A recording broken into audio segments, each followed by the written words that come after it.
Objectives.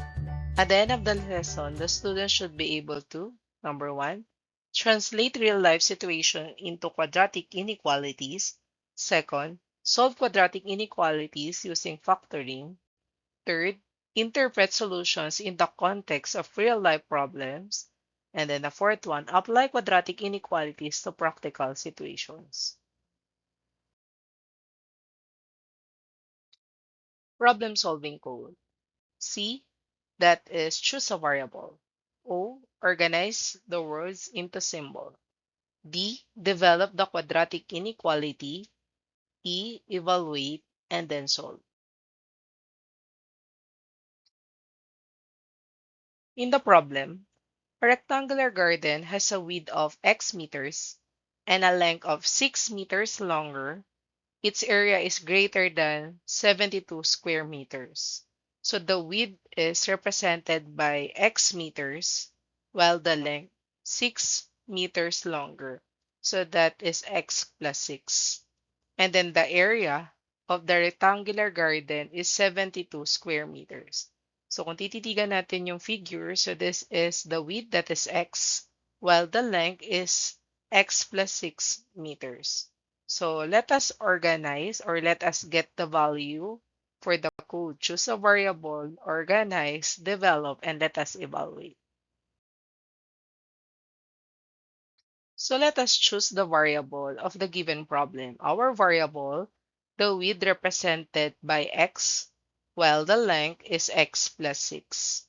So based on the given problem, we have x meters long and a length of 6 meters longer. So x and then x plus 6 is greater than 72. So let us organize the symbol x times x plus 6 greater than 72. So let us distribute, let us develop x times x, that is x squared, x times 6, that is 6x. Change the sign of positive 72, that becomes negative 72. Think a factor of 72. If we multiply, that is negative 72. If we add, that is positive 76. So that is 12 times negative 6. 12 times negative 6 is negative 72. 12 minus 6, the answer is 6. So the factors are, let us evaluate, x minus 6 times x plus 12 greater than 0. So in a zero property, x minus 6 greater than 0, so x greater than 6. The second one, x plus 12 greater than 0. So let us change the symbol to greater than going to less than. So x is less than negative 12. So kung tititigan natin yung problem, alin yung pipiliin natin? X greater than 6 or x less than negative 12? So pipiliin natin yung positive. So that is x greater than 6. So it means based on the given problem, the width must be greater than 6 meters. Another problem, a store's profit is modeled by P is equal to x squared minus 7x. The owner wants a profit greater than 18. So this is the store's profit model. So the profit model P is equal to x squared minus 7x. Let us choose the variable x, the number of units sold. Based on the given problem, let us choose a variable. So our variable x, that could be the number. And then the profit model by P is equal to x squared minus 76. Next, let us organize the symbol. Based on the problem, the owner wants a profit greater than 18. So it means x squared minus 7x greater than 18.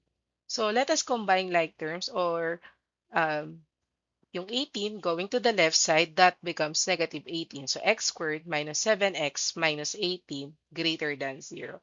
Think a factor. If we multiply, that is negative 18. If we add, that is negative 7.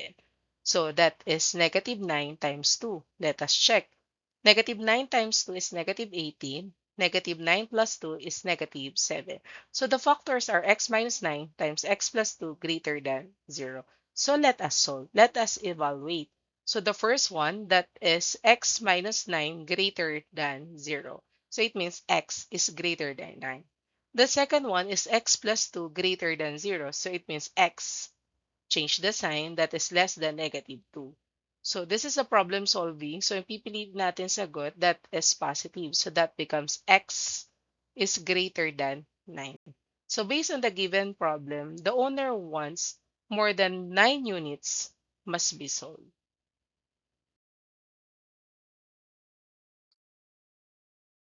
Another problem, the area of a square playground must be at least 64 square meter. So this is the area of the square playground. And then at least this is 64 square meter. Based on the given problem, let us choose a variable x that could be the side. Let us organize the symbol. So x squared, the area of the square. So area of the square, that is s squared. S represented as x.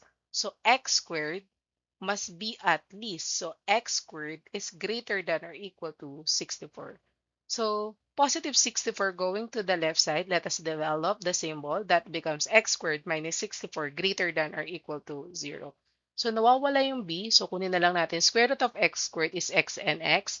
Square root of 64, that is 8 and 8. So the factors are x minus 8 times x plus 8 greater than 0. So let us evaluate. X minus 8 is greater than or equal to 0. So it means the value for x is equal to 8. So x greater than or equal to 8. The second one is x plus 8 is greater than or equal to 0. So x, change the symbol, less than or equal to negative 8. Kukunin natin yung positive, that is x is greater than or equal to 8. So based on the given problem, the area of the playground must be at least 64 square meters. So it means the side length should be 8 meters or more. Another problem, a company's revenue is modeled by R is equal to x squared plus 4x. The company wants revenue less than 96. So this company revenue solutions, that is R is equal to x squared plus 40x. The company wants revenue less than 96. Let us choose the variable. The model by R is equal to x squared plus 4x. Let us organize the symbol. Based on the given problem, x squared plus 4x is less than 96. So the symbol is x squared plus 4x less than 96. Let us develop positive 96 going to the left side. That is x squared plus 4x minus 96 less than 0. Think a factor of negative 96. If we add or subtract, that becomes positive 4. So what could be the factor of negative 96? So that is 12 times negative 8. Let us try. 12 times negative 8 is negative 96. 12 minus 8, that is positive 4. So the factors are x minus 8 times x plus 12 less than 0. So let us solve.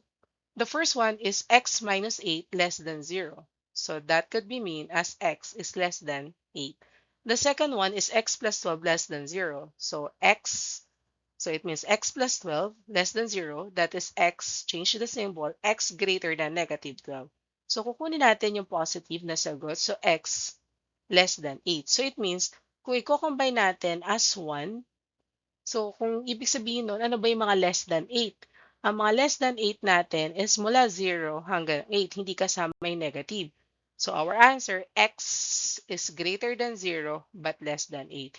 It means the company should be used fewer than 8 advertisements.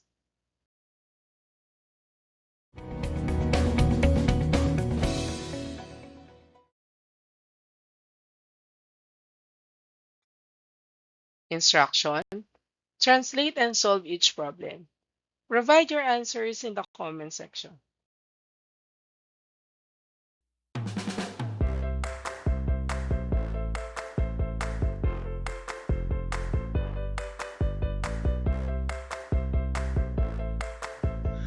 Enjoy learning mathematics. I'm Teresa Tubal. Thank you so much.